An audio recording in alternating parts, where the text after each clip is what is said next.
Hi. మీరా? Yes. ఏంటి ఇంకెవరైనా అనుకున్నారా? అదేం కాదు, మీరేంటిలా? రాకూడదా? అయినా ఇంటికి వచ్చిన అతిథిని ఇక్కడే నిలబెట్టి మాట్లాడతారా? సారీ, ప్లీజ్ రండి.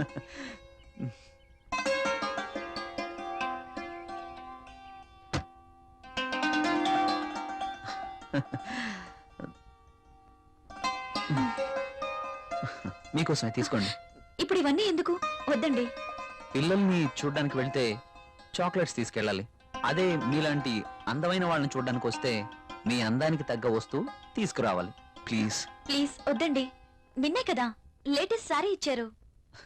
ఒకసారి దీన్ని ఓపెన్ చేసి చూడండి.